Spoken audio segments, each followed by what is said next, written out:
샬롬 2023년 2월 28일 화요일 아침입니다. 어느덧 2월의 마지막 날입니다. 오늘도 말씀과 동행하며 예수 그리스도의 제자답게 주고 또 주며 살아가는 푸른나무교회 성도님들이 되시기를 바랍니다. 먼저 사도신경으로 우리의 신앙을 고백하신 후에 말씀 나누도록 하겠습니다. 나는 전능하신 아버지 하나님 천지의 창조주를 믿습니다. 나는 그의 아들 우리 주 예수 그리스도를 믿습니다. 그는 성령으로 잉태되어 동정녀 마리아에게서 나시고 본디오 빌라도에게 고난을 받아 십자가에 못 박혀 죽으시고 장사된 지 사흘 만에 죽은 자 가운데서 다시 살아나셨으며 하늘에 오르시어 전능하신 아버지 하나님 우편에 앉아 계시다가 거기로부터 살아있는 자와 죽은 자를 심판하러 오십니다. 나는 성령을 믿으며 거룩한 공회와 성도의 교제와 죄를 용서받는 것과 몸의 부활과 영생을 믿습니다. 아멘. 오늘 함께 나눌 말씀은 창세기 43장입니다. 지난주에 예수 그리스도를 예표하는 구약의 대표적인 인물이 요셉이라고 말씀드렸습니다. 특히 요셉이 억울한 누명을 쓰고 옥살이를 하다가 애굽의 총리가 되어 많은 이들을 죽음의 위기에서 구한 점은 예수님이 모진 순환 끝에 영광을 얻으신 후 만민을 죄와 사망에서 구원하신 것과 꼭 닮았다고 할 수 있습니다. 이렇게 요셉이 예수 그리스도를 예표한다면 야곱의 가족들은 죄에 빠져서 스스로를 구원할 수 없는 죄인을 예표한다고 볼 수 있습니다. 야곱의 가족들은 지금 구원자 요셉과 분리되어 있기 때문에 굶어 죽을 수밖에 없는 처지에 놓여 있습니다. 그들이 살 수 있는 유일한 길은 양식이 차고 넘치는 요셉에게 돌아가는 길뿐이었습니다. 이처럼 43장은 죄인이 살 길은 오직 예수 그리스도께 나아가는 것 외에는 다른 길이 없다는 것을 우리에게 가르쳐 줍니다. 자, 그럼 야곱의 가족을 구원자인 요셉에게로 인도하기 위해 하나님이 어떤 일을 행하셨는지 하나씩 살펴볼까요? 먼저 1절입니다. 그 땅에 기근이 심하고, 여기서 기근이 심하다 할 때의 그 히브리어 카베드는 맹렬하고 무거워서 도무지 감내하기 어려운 상황을 의미합니다. 하나님이 지금 가나안 땅에 기근이 심해지게 하신 것은 이 야곱의 자녀들이 애굽에 있는 요셉에게로 돌아갈 상황을 만들기 위한 것입니다. 하나님은 이스라엘을 보존하고 번창시키기 위해서 곡창 애굽 땅을 미리 준비하셨고 야곱의 가족들이 요셉에게 갈 수 있도록 지금 인도하고 계시는 중입니다. 사랑하는 성도 여러분, 혹시 지금 당신의 삶이 그 기근이 너무 심해서 도무지 감내하기 힘든 어려운 상황에 처해 있습니까? 그것이 우연이 아니라는 것을 우리는 지금 보고 있습니다. 그것은 예수께로 나아오라는 부르심입니다. 이미 나왔는데도 아직도 압박이 있고 기근이 있고 어려움이 있다면 그것은 더욱 가까이 나아오라는 하나님의 콜링입니다. 지금 우리가 당면한 이 모든 상황을 통해서 하나님은 우리를 주께로 더 가까이 나오게 하시려고 계획하시는 중이십니다. 일하시는 중이십니다. 2절입니다. 그들이 애굽에서 가져온 곡식을 다 먹음에 그 아비가 그들에게 이르되 다시 가서 우리를 위하여 양식을 조금 사라. 야곱은 아들들이 애굽에 가려면 막내 베냐민을 동행시켜야 한다는 사실을 이미 알고 있습니다. 그럼에도 아들들에게 애굽행을 명령한 것은 당시의 상황이 얼마나 급박했는지를 잘 보여준 사건입니다.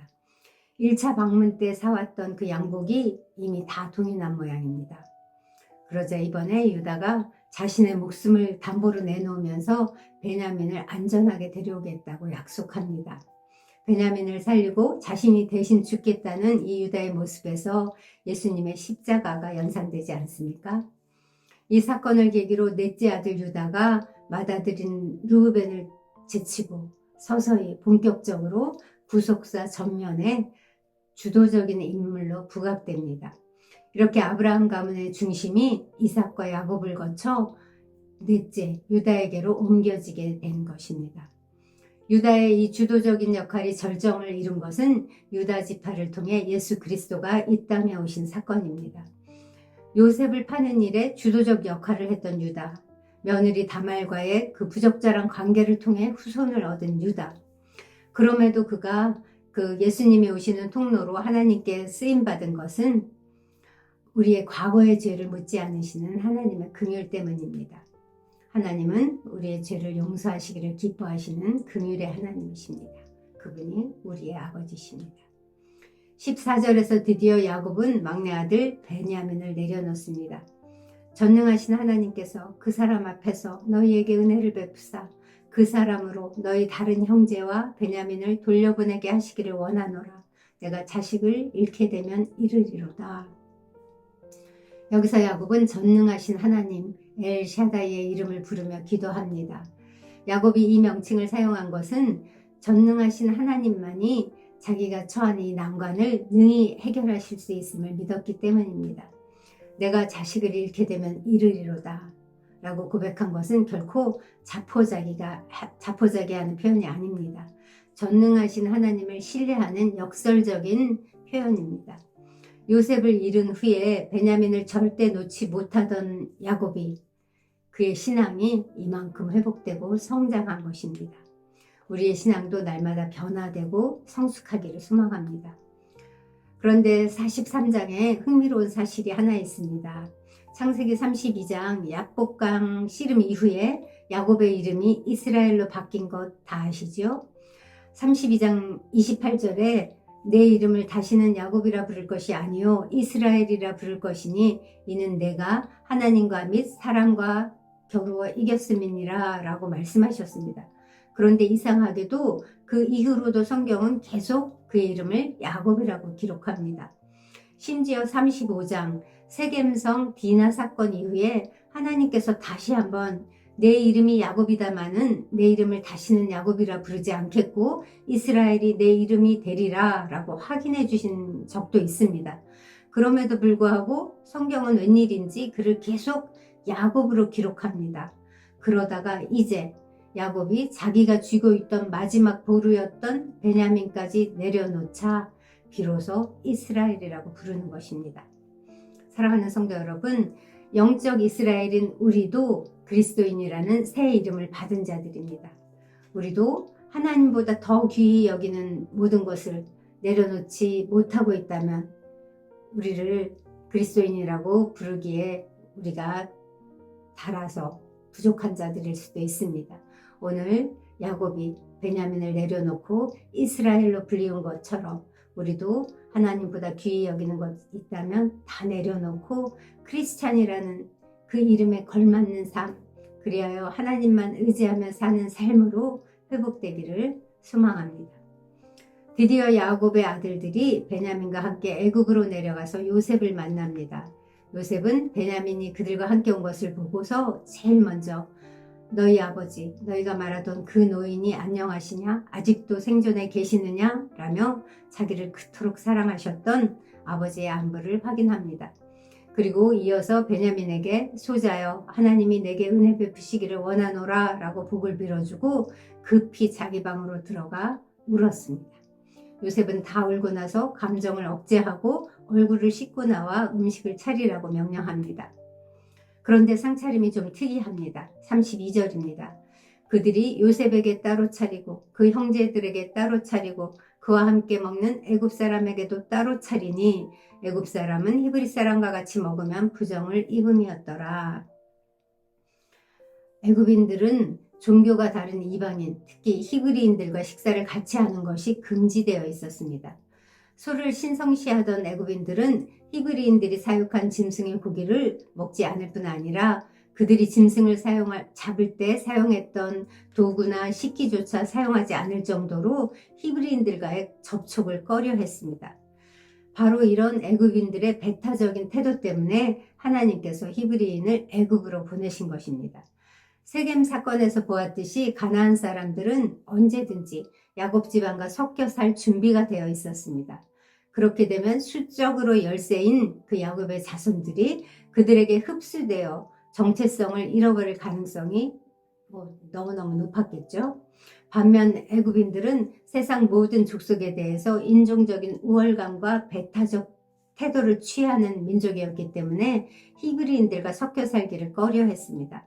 그 덕분에 야곱 가족이 그들의 정체성을 잃지 않으면서 구별된 하나님의 백성으로 양육될 수 있었던 것입니다. 야곱 자손들을 이스라엘이라는 거대한 민족으로 부활시키기에 애굽이 최적의 장소였던 것입니다. 애굽을 선택한 것은 하나님의 완전한 계획이었던 것입니다. 이렇게 하나님께는 모든 일에 이렇게 완전한 계획이 있으십니다.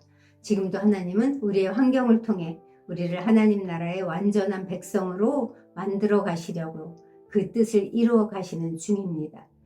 하나님은 언제나 오르십니다. 비록 내가 처한 이 삶의 자리가 내 마음에 들지도 않고 이해되지도 않더라도 그 모든 일의 배후에 하나님의 이 완전한 섭리가 작용하고 있다는 것을 기억하시기 바랍니다. 그러면 하나님이 완전하신 하나님이 다 하시고 우리는 가만히 있기만 하면 되는 것일까요? 그렇지 않습니다. 요셉의 이야기를 통해 우리가 배우는 교훈이 또 한 가지 있습니다. 하나님께서 주시는 꿈은 반드시 성취되지만 이 꿈의 성취를 위해 요셉이 대가를 지불했다는 것을 잊지 마십시오. 그 꿈을 이루는 과정 가운데 발생한 이해되지 않는 수많은 사건과 만남, 그 안에서 일어난 아픔과 고난, 이런 것들은 결국 꿈을 받은 자 요셉이 감당할 몫이었습니다. 어떤 상황에서도 요셉은 포기하거나 회피하지 않고 대가를 지불했습니다. 그가 그럴 수 있었던 까닭은 하나님이 주신 분명한 꿈이 있었기 때문입니다. 우리도 매일 묵상을 통해서 하나님이 주시는 분명한 말씀을 받는다면 어떤 상황 속에서도 요동치 않을 수 있습니다. 하나님의 분명한 말씀은 하나님께서 함께 하신다는 것을 의심하지 않게 만들기 때문입니다. 하나님의 말씀은 시대와 상황과 환경을 초월해서 주권적으로 이루어져 갑니다. 날마다 말씀과 동행하며 요셉의 꿈을 성취하신 하나님께서 우리의 꿈도 성취하실 것을 보는 성도의 삶이 되기를 원합니다. 이것을 믿고 우리의 삶 가운데 일어나는 크고 작은 고난에 대해 요셉처럼 성실히 견뎌내는 그러한 성도가 되기를 예수 그리스도의 이름으로 축복합니다. 함께 기도하겠습니다.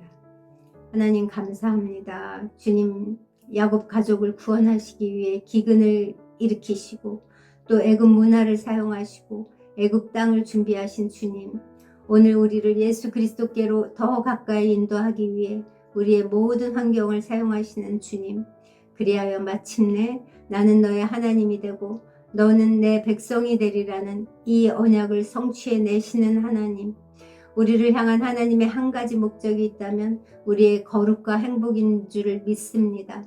당신의 그 섭리를 알기에 우리가 어떤 상황 속에서도 낙심하거나 포기하거나 회피하지 않고 요셉처럼 성실히 견디고 인내하게 하시옵소서.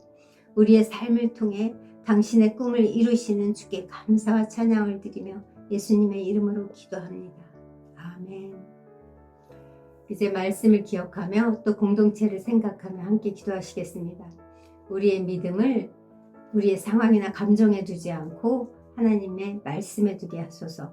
말씀 안에서 우리의 정체성과 사명이 회복되게 하소서. 함께 기도해 주시고요. 이번 주 금토에 3월 산상기도회가 있습니다.